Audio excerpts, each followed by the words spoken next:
একাত্তরকে আসলে অস্বীকার করে বাংলাদেশের রাজনীতি করার সুযোগ নাই। একাত্তর আমাদের ভিত্তিমূল, আমরা 24-এ সেটা রিক্লেম করেছি এবং এই ভিত্তিমূল আমাদের থাকতে হবে।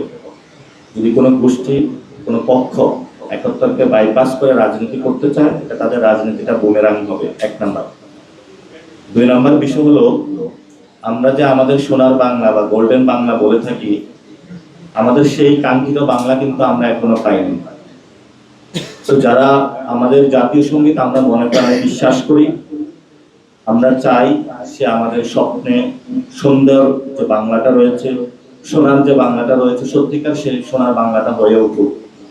এবং যারা জাতীয় সঙ্গীতের প্রতি অবমাননা করছেন, বুঝে না বুঝে, আমরা তাদেরকে বলবো যে বাংলাদেশের মানুষের যে রাজনীতি আকাঙ্ক্ষা প্রতিফলিত হয়েছে, সেখানে আপনাদের অংশগ্রহণ করে মেইন স্ট্রিম পলিটিক্স রাজনীতিতে আসা উচিত। আমাদের জাতীয় নাগরিক পার্টির পক্ষ থেকে আমরা এই ধরনের যে কার্যকলাপ সেগুলোর বিরোধিতা করছি এবং বাংলাদেশের মানুষের যে হৃদয় স্পন্দনের যে জায়গাগুলো, আকাঙ্ক্ষার জায়গাগুলো, সেখানে আঘাত না দেওয়ার জন্য অনুরোধ জানাচ্ছি ভবিষ্যৎ বাংলাদেশে।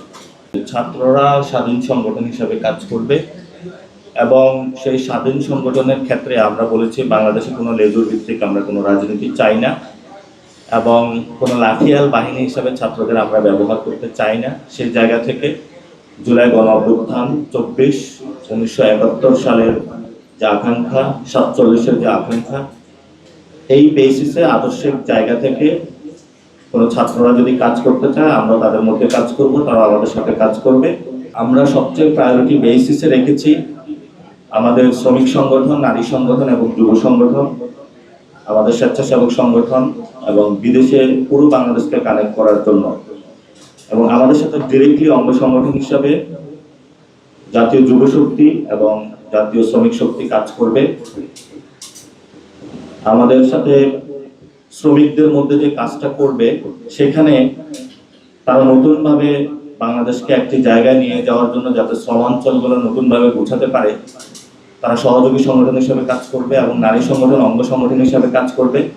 তবে ছাত্রদের জায়গা থেকে আমরা লাঠিয়াল বাহিনী হবে না, আদর্শিক জায়গা থেকে আমাদের মিলন থাকবে। সেই জায়গার ভিত্তিতে আমরা কাজ করে চলছি, ভবিষ্যতে আমাদের সেই ভিত্তিতে কাজ চলমান থাকবে। স্থানে মানে সাবেক যে আওয়ামী লীগের অফিস, সেই যে রাস্তাটা আছে, আপনারা সেখানে উপস্থিত হবেন এবং সেটাকে আমরা বলেছি যে শহীদ আবরার ফাহাদ এভিনিউ, সেটা অলরেডি ইতিমধ্যে গভর্নমেন্ট কিছু উদ্যোগ নিয়েছে, সেখানে রাস্তার নামকরণ করেছে। তবে সেখান থেকেই বাংলাদেশের আবার নতুন যাত্রা শুরু হবে 16 মেতে ইনশাআল্লাহ। আমরা বলে দিয়েছি নারীদের অংশগ্রহণ যাতে থাকে, আমাদের বৌদ্ধ, খ্রিস্টান, হিন্দু ভাইদের অংশগ্রহণ থাকে, অলরেডি তারা কমিটিতে থাকবে। এবং যারা প্রাইভেট সেক্টরে রয়েছেন, আমরা প্রাইভেট এবং পাবলিক দুটা ডিভাইড করতে চাই না। যারা প্রাইভেটে পড়াশোনা করে তারাও ছাত্র, যারা পাবলিকে পড়াশোনা করে তারাও ছাত্র। এই দুইটা ভার্সিটি এবং 2 জায়গারই বড় একটি অংশগ্রহণ থাকবে।